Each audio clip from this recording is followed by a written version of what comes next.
Professor, I know people like you would say that is not why you do what you do, but you can't but have your heart, as it were, warmed by seeing a little girl beaming like that after such a, under such a serious operation, such as the one that she had just had.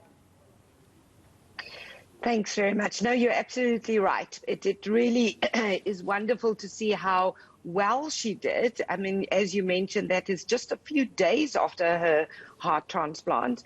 But to see such a happy face after almost 4 years of being very, very unwell really was for all of us a very amazing moment.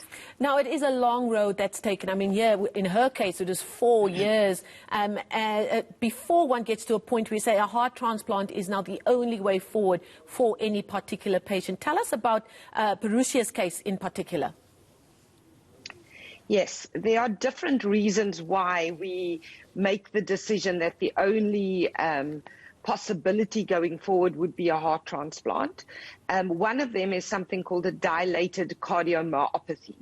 So this is the heart muscle has failed. It's no longer able to support the system and then starts to dilate, so becomes quite big, but the bigness is actually not indicative of function. Unfortunately, it's quite the opposite. So as it becomes bigger, it becomes less functional. It cannot support the circulation, which means you can't support all the activities of daily life.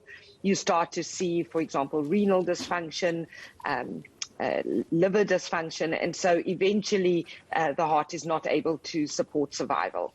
We often start by supporting medically the patient, and then it gets to a point where you can see even on maximum medical therapy, Parusia had many admissions that we're not able to reverse any of the damage. The damage is permanent, and that the only way to ensure longevity or even survival would be with a transplant. So it does take a while before we make that decision. It's a serious decision, and we certainly try all the medical therapies first. And then, of course, you need to prepare both a team of experts, including such as yourself, and Parusia, the patient, and the family. How do you even start to do that? Because one would understand then it's also waiting for the donor and then thinking you've got a donor and then perhaps it's not a match and then you have to wait some more. I'm sure a lot of preparation, both mentally and physically, is needed. Absolutely. And I think the most important element of that is a collaborative team approach.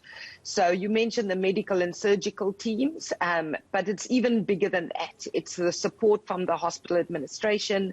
We have an amazing transplant team, which includes also transplant coordinators, the people, the social workers, psychologists, etc. It is a very extensive and comprehensive team. Many elements take a long time to go through. There's a lot of preparation, as well as a lot of time taken to ensure that all of us understand what we're taking on. Although transplantation certainly is a new lease on life, it's exchanging one set of medicines, sometimes for another set of medicines. And so people do need to understand what that means. So we spent a lot of time, as you mentioned, with the family, with the supporting members of the circle around Parusia. We have a very close link with the palliative care team, PEDSPAL, she mentioned on the little video. So really it was a long-standing process. And then, as you so rightly said, waiting for a donor sometimes means disappointment. That was the case during these 4 years as well.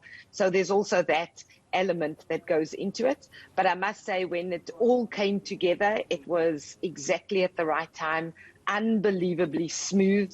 The retrieval, the transplantation process, the surgery, the post-operative care, really it was a dream team. It really worked. Now, it's been 13 years since the last heart transplant was carried out and involved by Red Cross Children's Hospital. Does this open the door to potentially helping other kids who are in need of this kind of intervention? Absolutely. The fact that we haven't done a transplant in the last few years is not because we didn't have a transplant program there and waiting and ready. As you say, there are different reasons for going onto the transplant list, and unfortunately reasons why a transplant cannot be done in time. So we have everything set up now. We've got the team already. We've got this wonderful example of how the team can work, and we certainly have got a better position now to be able to offer this to other children, and to be able to manage what happens long term for these children. Okay, we look forward to that, actually.